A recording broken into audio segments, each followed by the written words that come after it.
Hello. आज हम एक बहुत ही दिलचस्प सफ़र पर निकलने वाले हैं। हम देखेंगे कि कैसे एक एआई एप्लीकेशन को एक सिंपल से डेमो से एक मजबूत प्रोडक्शन रेडी सिस्टम में बदला जाता है। तो चलिए शुरू करते हैं। ये एक ऐसी प्रॉब्लम है जो बहुत कॉमन है और सच कहूँ तो काफ़ी फ्रस्ट्रेटिंग भी। ये दिक्कत कई डेवलपर्स को आती है जब वो अपने प्रोजेक्ट्स को डेमो से प्रोडक्शन में ले जाते हैं। सब कुछ बढ़िया चल रहा होता है और फिर अचानक परफॉर्मेंस एकदम से गिर जाती है। और जानते, ज्यादातर मामलों में ये फेलियर मॉडल या आइडिया का नहीं होता। असल दिक्कत होती है डेटा की नींव में, मतलब उसके स्ट्रक्चर में। देखिए, रिट्रीवल ऑगमेंटेड जनरेशन या रैग सिस्टम का असली मकसद यही है। ये ऐसे सिस्टम हैं जो बाहरी दुनिया के ज्ञान के आधार पर सवालों के जवाब देते हैं।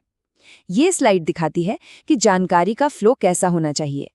डेटा आता है, एम्बेडिंग में बदलता है और फिर क्वेरी के हिसाब से सबसे सही रिजल्ट्स देता है। तो यहीं पर सारा खेल बदल जाता है। बात सिर्फ डेटा को सिस्टम में डालने की नहीं है, बल्कि शुरू से ही सोच समझकर सही आर्किटेक्चरल फैसले लेने की है। तो चलिए सबसे पहली और सबसे ज़रूरी नींव से शुरू करते हैं। ये एक ऐसा फैसला है जो बहुत ज़रूरी है और अक्सर इसे बाद में बदला नहीं जा सकता। यहाँ पर सबसे ज़रूरी बात यह है कि पहला कदम एक एम्बेडिंग मॉडल को चुनना है, क्योंकि यही फैसला तय करेगा कि वेक्टर्स के डायमेंशन क्या होंगे। मतलब एक बार फैसला ले लिया तो बस ले लिया, इसे बदलना बाद में बहुत मुश्किल हो जाता है। अब ज़रा इस स्लाइड को देखिए, ये बहुत मज़ेदार है। ये सीधे सीधे दिखाता है कि मॉडल की चॉइस आपके वेक्टर आर्किटेक्चर पर कैसे असर डालती है। जैसे ओपन एआई का अडा 002 1536 डायमेंशंस इस्तेमाल करता है, जबकि टेक्स्ट एम्बेडिंग 3 लार्ज 3072। हर मॉडल का अपना एक फिक्स्ड साइज होता है। और यहीं पर एक बहुत बड़ा सवाल खड़ा होता है। देखिए, 3072 जैसे बड़े डायमेंशन क्वालिटी में बस थोड़ा सा सुधार लाते हैं, लेकिन इसके बदले मेमोरी और कंप्यूटिंग का खर्चा दोगुना हो जाता है। तो सवाल ये उठता है कि क्या वाकई में थोड़े से इंप्रूवमेंट के लिए डबल खर्चा करना समझदारी है? अच्छा, इस खर्चे को थोड़ा और ठीक से समझते हैं। सिर्फ 1 लाख वेक्टर्स के लिए 3072 डायमेंशन पर करीब 1.17 GB मेमोरी लगती है। और याद रखिए, इसमें इंडेक्सिंग ग्राफ का ओवरहेड तो शामिल ही नहीं है, जो 50 से 100% और हो सकता है। और यहीं पर बात एकदम साफ हो जाती है कि शुरू का ये फैसला कितना ज़रूरी है। अगर बाद में मॉडल बदलने का सोचा तो सारे के सारे डॉक्यूमेंट्स को फिर से एम्बेड और रीइंडेक्स करना पड़ेगा। ये एक बहुत ही बड़ा और महंगा काम है। ठीक है, तो मॉडल तो चुन लिया, अब आगे क्या?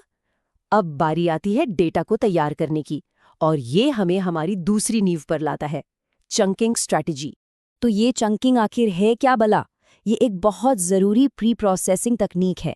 इसमें बड़े बड़े डॉक्यूमेंट्स को छोटे छोटे मीनिंगफुल टुकड़ों में तोड़ा जाता है, ताकि वेक्टर डेटाबेस में स्टोर की गई जानकारी की रिलेवेंसी को बढ़ाया जा सके। अब सवाल ये है कि ये इतना ज़रूरी क्यों है? देखिए, बात बहुत सीधी है।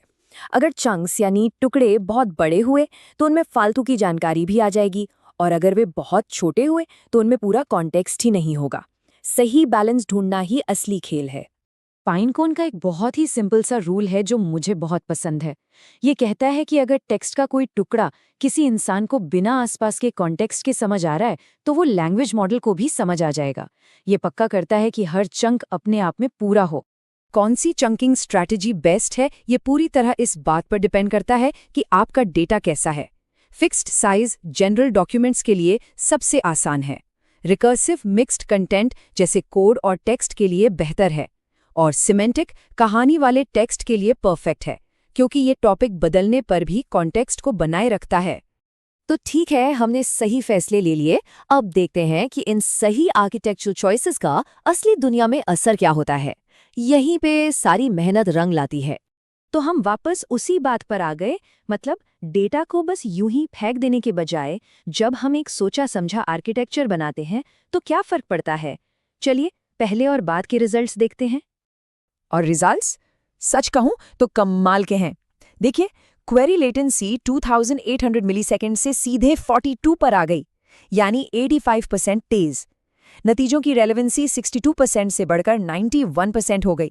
और सबसे बड़ी बात, हर 10 लाख क्वेरी की कॉस्ट $180 से घटकर $108 हो गई, जो 40% की बचत है।